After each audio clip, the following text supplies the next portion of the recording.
নমস্কাৰ, মই উত্তম ভূঞা। সত্যত আজি আন এটা বিষয়বস্তুলৈ আপোনালোকৰ সন্মুখলৈ আহিব বিচাৰিছোঁ।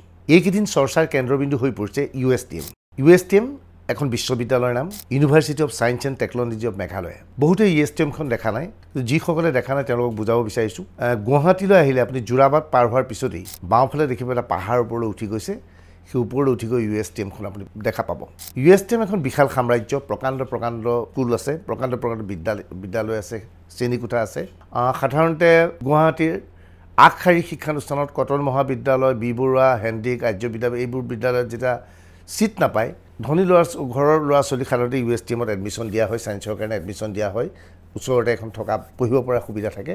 USTMত এটা ডাঙৰ অডিটৰিয়াম আছে, যিটোখন অডিটৰিয়ামত 5000 দৰ্শকে একেলগে বহিব পাৰে।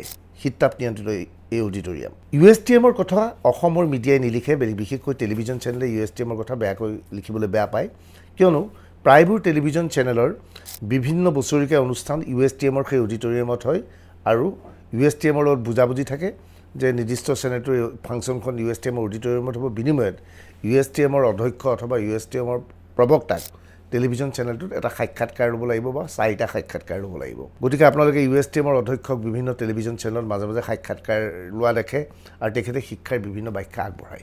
USTM বিতৰ্কৰ মাজত সোমাই পৰিল হিমন্ত বিশ্ব শৰ্মাৰ বক্তব্যৰ পিছৰ পৰা। মুখ্যমন্ত্ৰীয়ে ক'লে যে USTMৰ পৰা প্ৰচণ্ড পানীৰ সৃষ্টি হৈ বানপানী আহে, জোৰাবাটত বানপানীৰ সৃষ্টি হৈ গুৱাহাটীত পানী সোমাই আহে আৰু USTMক ফ্লাড জিহাদ বুলি মুখ্যমন্ত্ৰীয়ে অভিযোগ কৰিলে। লগে লগে হাহাকাৰ যে জিহাদ শব্দটো মুখ্যমন্ত্ৰীয়ে ইয়াত জড়িত কৰিলে কিয়। লগে লগে প্ৰদেশ কংগ্ৰেছৰ সভাপতি ভূপেন বৰাই ইয়াৰ প্ৰতিক্ৰিয়া ব্যক্ত কৰি ক'লে যে এনে ধাৰণা দিব বিচাৰিছে হিমন্ত বিশ্ব শৰ্মাই যে তেওঁৰ হিমন্ত বিশ্ব শৰ্মাৰ পত্নী ৰিণিকী ভূঞা শৰ্মাৰ এখন বিদ্যালয় আছে, সেই বিদ্যালয়ৰ লগত USTMৰ প্ৰতিদ্বন্দ্বিতা বা প্ৰতিযোগিতা চলিছে বাবেই USTMৰ বিৰুদ্ধে জিহাদ শব্দটো মুখ্যমন্ত্ৰীয়ে ব্যৱহাৰ কৰিছে।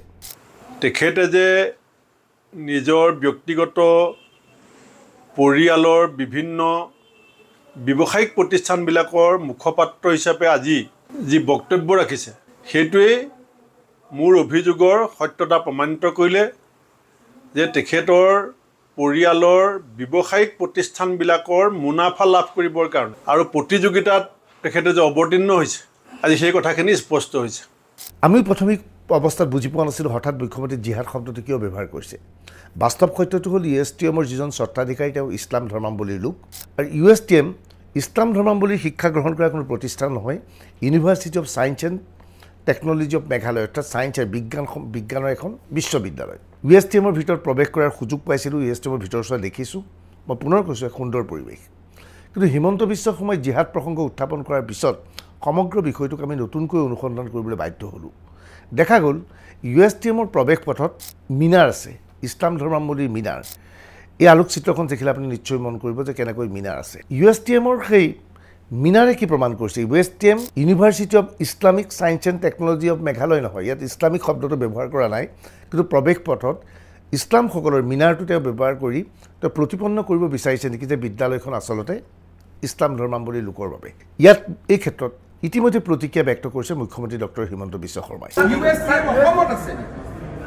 উত্তৰ পূবৰ গৌৰৱ হ'ব পাৰে, তাতে গ'লেই গম পাব যে সোমালে মক্কাতে সোমাইছে নে গুৱাহাটীত সোমাইছে গমেই নাপায়। সেইটো হ'ব পাৰে উত্তৰ পূবৰ গৌৰৱ, কিন্তু অসমৰ গৌৰৱটো নহয়, অসমৰ সংকট। এতিয়া আমি গ্ৰীণ ট্ৰিবিউনেলতো যাম আৰু এনেকৈ ৰেহাই নিদিওঁ। দেখা গৈছে USTMৰ ভিতৰত শিক্ষাৰ্থীসকলৰ বাবে এটা মছজিদ নিৰ্মাণ কৰা হৈছে, অৰ্থাৎ ইছলাম ধৰ্মাৱলম্বী ছাত্ৰ ছাত্ৰীসকলে মছজিদত গৈ নামাজ পঢ়িব পাৰিব, আল্লাহক দোৱা কৰিব পাৰিব। এই ক্ষেত্ৰত হিমন্ত বিশ্ব শৰ্মাই আপত্তি কৰিছে। হয়, ইয়াত আমাৰো আপত্তি কৰিবলগীয়া আছে। পুনৰ কৈছোঁ, USTMত কেৱল ইছলাম ধৰ্মীৰ লোকে ছাত্ৰ ছাত্ৰীয়ে পঢ়া শুনা নকৰে বা মুছলমান ছাত্ৰ ছাত্ৰীয়ে পঢ়া শুনা নকৰে, তাত হিন্দু খ্ৰীষ্টিয়ান সকলো লোকে পঢ়া শুনা কৰে। মেঘালয়ৰ যথেষ্ট সংখ্যক খ্ৰীষ্টিয়ান ছাত্ৰ ছাত্ৰীয়ে USTMত শিক্ষা লাভ গ্ৰহণ কৰে। অসমৰ বহু হিন্দু ছাত্ৰ ছাত্ৰীয়ে তাত শিক্ষা গ্ৰহণ কৰে। এতিয়া প্ৰশ্ন হৈছে কেৱল মুছলমানসকলৰ বাবে এটা মছজিদ স্থাপন কৰা হ'ল কিয়? যে USTMৰ গৰাকীজন মুছলমান সম্প্ৰদায় হোৱাৰ বাবেই এটা নামাজৰ সুবিধা কৰি দিয়া হ'ল নেকি? যদিহে তেওঁ সৰ্বধৰ্মৰ প্ৰতি বিশ্বাস কৰে তেনেহ'লে এটা নামঘৰ, এটা গীৰ্জাঘৰ কিয় স্থাপন নকৰিলে বা একোৱেই স্থাপন নকৰাকৈ নাথাকিলে কিয়? কেৱল মছজিদটোক গুৰুত্ব দিয়া হ'ল কিয়? গতিকে স্বাভাৱিকতেই ইছলাম ধৰ্মাৱলী প্ৰসাৰৰ বাবে USTMৰ গৰাকীয়ে চেষ্টা চলাইছে নেকি, যাৰ বাবেই হিমন্ত বিশ্ব শৰ্মাই ফ্লাড জিহাদৰ প্ৰসংগ উত্থাপন কৰিছে নেকি? এতিয়া বহুবোৰ প্ৰশ্ন সন্মুখলৈ আহিছে। USTMৰ প্ৰসংগ হিমন্ত বিশ্ব শৰ্মাই উত্থাপন কৰাৰ লগে লগে ভূপেন বৰাই SIT গঠন কৰি মুখ্যমন্ত্ৰী পৰিয়ালৰ কিমান সম্পত্তি আছে তাৰ তদন্ত কৰিম বুলি কৈছে। কিন্তু মূল বিষয়টোৰ পৰা সকলোৱে ফালৰি কাটি আহিছে। মূল বিষয়টো বানপানী। হিমন্ত বিশ্ব শৰ্মাই দাবী কৰিছে USTMৰ পানী গুৱাহাটীত প্ৰৱেশ কৰে আৰু ইয়াৰ ফলত গুৱাহাটী প্লাবিত হয়। মই ভাবোঁ এই ক্ষেত্ৰত চৰকাৰৰ ফালৰ পৰা এটা সৰ্বদলীয় এখন কমিটি গঠন কৰা উচিত, যিখন কমিটিত কংগ্ৰেছ, AIDF, বামপন্থী সকলো দলৰ প্ৰতিনিধিক অন্তৰ্ভুক্ত কৰিব লাগে আৰু বানপানীৰ সময়ত বা বানপানীৰ পূৰ্বে বা আগভাগত USTMলৈ গৈ প্ৰকৃততে সঁচাকৈ হিমন্ত বিশ্ব শৰ্মাই উত্থাপন কৰা অভিযোগ সত্য হয়নে নহয় সেয়া অনুসন্ধান কৰিব লাগে। ইয়াৰ পিছত এখন প্ৰতিবেদন দিব লাগে আৰু প্ৰতিবেদনৰ ভিত্তিত যদিহে সঁচাকৈ USTMৰ পৰা পানী আহি গুৱাহাটী প্লাবিত হয় তেনেহ'লে চৰকাৰে ব্যৱস্থা গ্ৰহণ কৰিব লাগে। কেৱল হিন্দু মুছলমানৰ ৰাজনীতি খেলিব নালাগে। আমি ভাবোঁ এই ক্ষেত্ৰত চৰকাৰৰ লগতে বিৰোধী পক্ষ একমত হৈ আগবাঢ়িব লাগে। এই অনুষ্ঠানৰ এই বক্তব্যৰ সৈতে আপুনি একমত বা আপুনি বিৰোধিতা কৰিব পাৰে।